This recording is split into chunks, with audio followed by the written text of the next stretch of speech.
Hi, I'm Madeline Wood. Today's April 9th, 2020. I'm going to be doing my case connection for Unit 2. So the first one I'm going to do is Case 2, glucose uptake in glioblastoma brain tumors.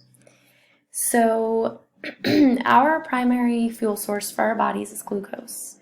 Glucose is oxidized by our tissues, such as liver, brain, skeletal muscle, and adipose tissue. These tissues all take up glucose differently. Then they oxidize and they store it. We're going to talk about how these normal healthy tissues uptake the glucose and then compare this to how a large glioblastoma tumor might uptake glucose differently. So firstly, in the liver, glucose is taken up in an insulin-independent manner using the GLUT2 transporter. GLUT2 is always present on the cell membrane. In the brain, glucose is taken up in an insulin-independent manner as well, but the GLUT1 and 3 transporters are used instead of GLUT2.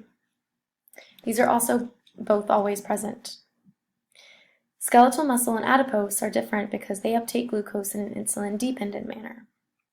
This means that they only will uptake the glucose in the fed state. They use the GLUT4 transporter, and it's present only in the presence of insulin.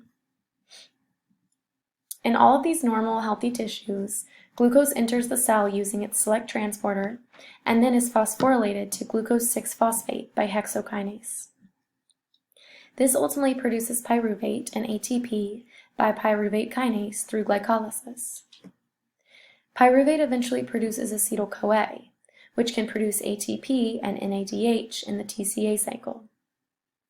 In these tissues, the pyruvate is brought into the mitochondria and converted into acetyl-CoA by pyruvate dehydrogenase, or it's transaminated to form alanine. Most healthy cells rely on oxidative phosphorylation to produce energy. This is in the presence of oxygen, glucose is taken up by cells and it's metabolized to produce carbon dioxide. The TCA cycle is used to produce NADH, which can fuel oxidative phosphorylation and create ATP. The body will solely use the glycolytic pathway only when it's under anaerobic conditions. Large amounts of lactate are produced during these anaerobic reactions, aka reactions lacking oxygen. Cancer cells, however, will produce lactate despite whether there is oxygen or not. These cells require more ATP than healthy cells in order to characteristically proliferate at a more rapid rate. This requires more uptake of glucose and subsequent production of lactate. The glucose is taken up in a much more rapid and uncontrolled rate. Diagnostic imaging for tumor recognition in humans is actually highly centered around identifying glucose uptake. In this photo, you can see the tumors lit up white in both the MRI and the PET scans. This is because a fluorescently colored D-glucose was added. The highlighted areas are clearly uptaking more of this glucose. This is used to diagnose the glioblastoma, one of the most common forms of adult brain cancer. Cancer cells use something called the Warburg effect rather than the TCA cycle to produce this energy for excess proliferation through mitosis. This is that they utilize glycolysis even in the presence of oxygen rather than using the TCA cycle like normal cells do. So cancer cells uptake more glucose than normal cells.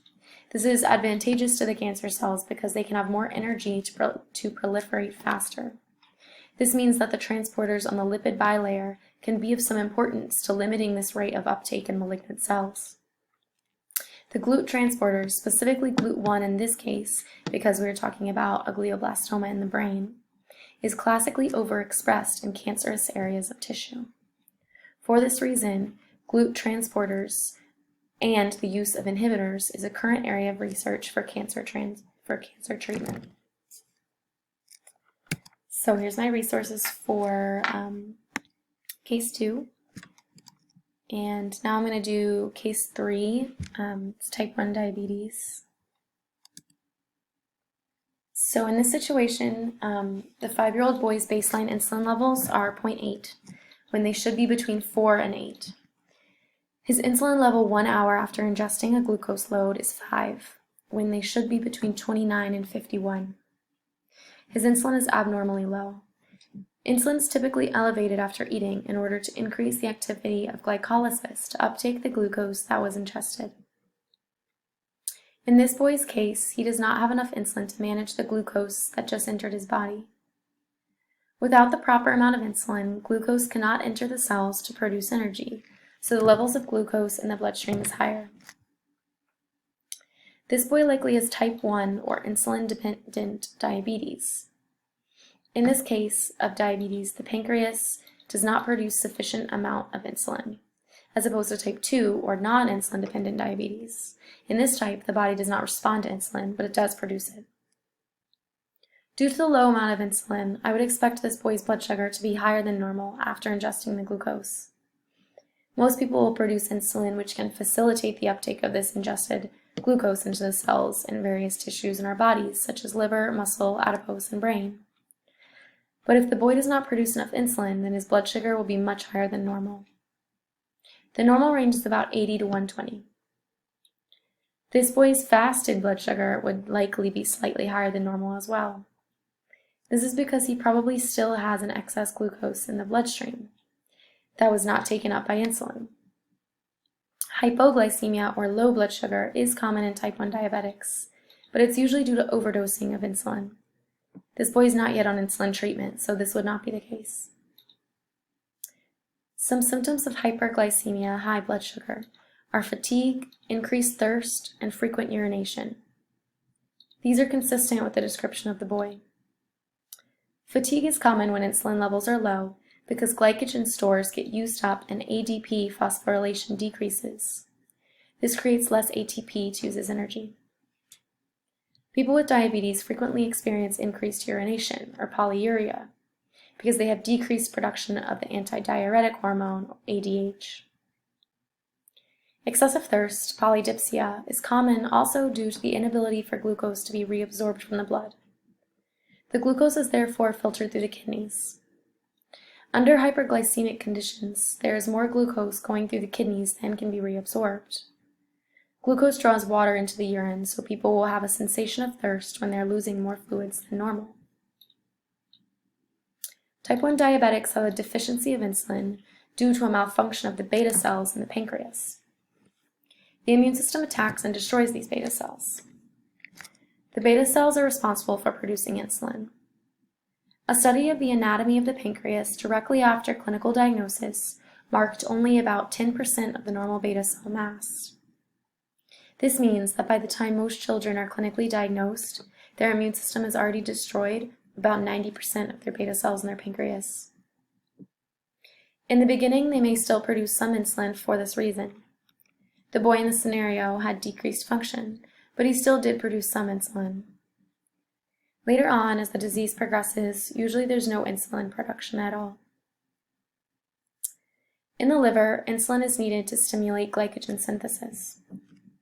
In gluconeogenesis, or the synthesis of glucose, insulin is what inhibits both fructose 1,6-bisphosphatase and glucose 6-phosphatase. Without insulin, both of these enzymes would be unregulated. Fructose 1,6-bisphosphatase is allosterically regulated by AMP.